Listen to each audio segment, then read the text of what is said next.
trail fans, welcome to another episode of Getting Back on Track with Steve and Roxy. So last week we did all of this. And now let's go over to Dad and see what we're doing today. So last week was a lot of fun and we did some really great stuff. But this week we're going to jump across the river and we're going to work that section along the inside loop from the bridge all the way up onto the mountain. So let's get this work done. Wait, Dad!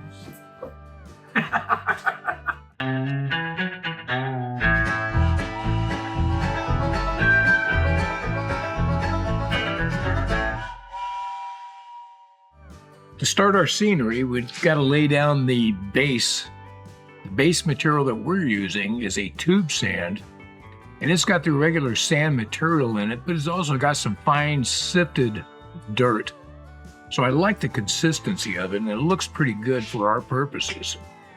We lay down the PVA glue, a nice even layer in the areas we want the sand to stick to. Then using a cup, we just sprinkle it across the whole entire area. We're not too concerned about where we're getting it into the river because we'll be able to vacuum it all back up.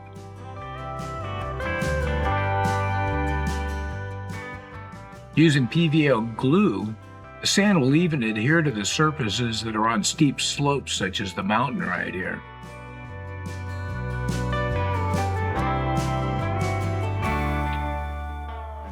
Once we have all the sand in place, we'll just kind of pat it down a little bit, make sure it's down in the glue, then we're going to vacuum it up.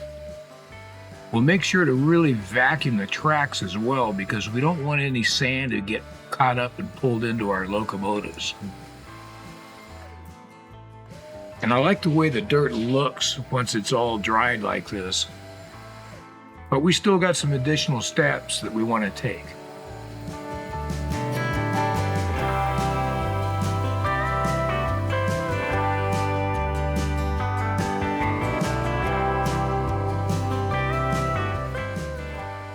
Our next scenic material is a sifted sawdust.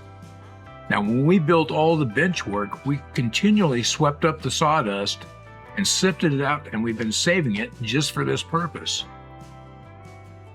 We randomly lay some PVA glue down, and then we just add the sifted sawdust to the scenery. This will add a woodsy kind of look to it. And in the areas where you see it poking up from under the grass, it looks great, I think. So we just sprinkle it down into the areas we want it to be. We'll tap it down in to make sure it's good contact with the glue.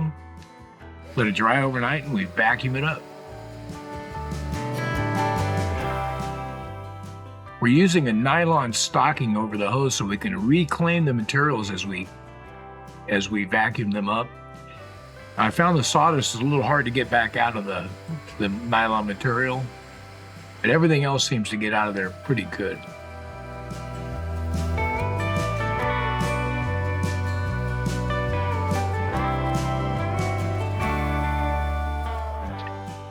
Now we get onto the static grass.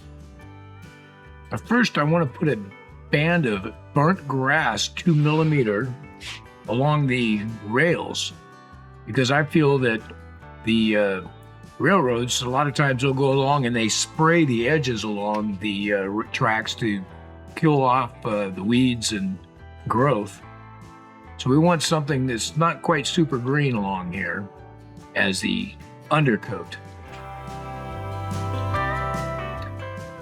So I'm using a 12 gauge bare copper wire to help with the static off of the clip, and it seems to work pretty well. Although 2 millimeter, it's really hard to tell if it's standing up until you get up real close and look at it. But once we let it dry a little bit, we'll go ahead and vacuum up the excess and we'll reclaim all the excess static grass.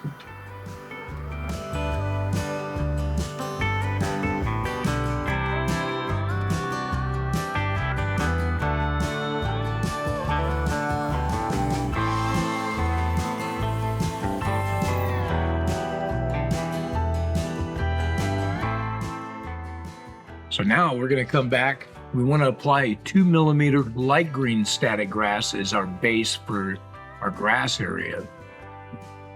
So we're going to add our Mod Podge. And we're going to spread this nice and thinly in the areas that we want to have that static grass clinging to.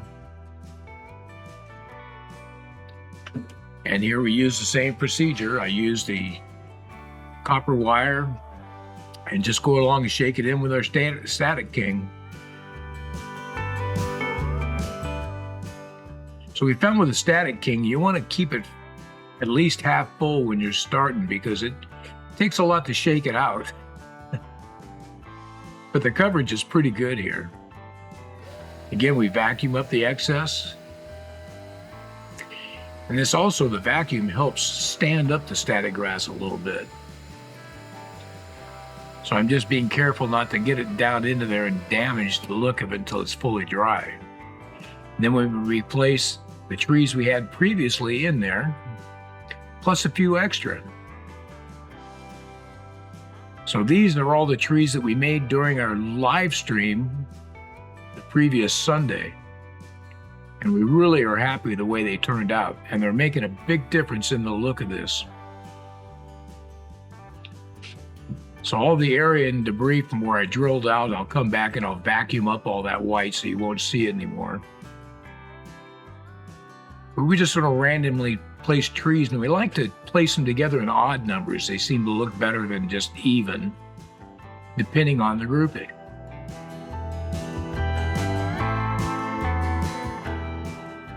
I particularly like to put them in groups like here by the portal, because then trains coming in will duck in behind and reappear. So I think it makes for a more interesting look as your trains are running.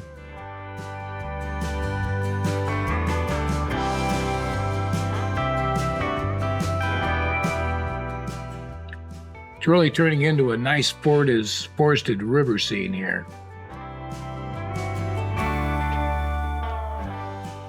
And now we can get on to having fun running some trains through this wonderful scenery.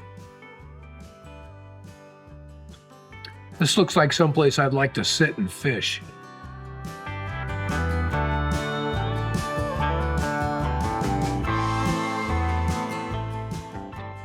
And it's really nice how the trains are popping in and out of view as it passes behind all these trees. And I can't wait to get all the rest of the scenery done along this forested area. This is pretty much exactly how I've had pictured in my head the whole time. And it's nice to see it coming together.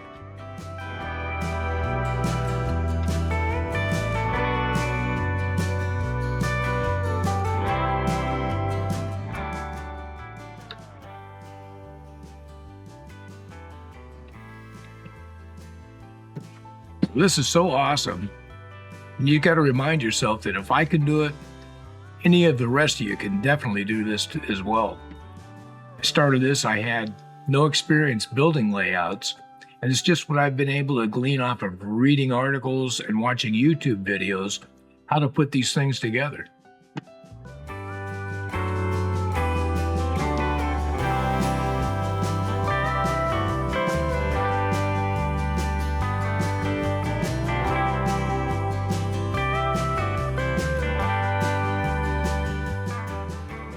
So stay tuned, there's a lot more scenery to come.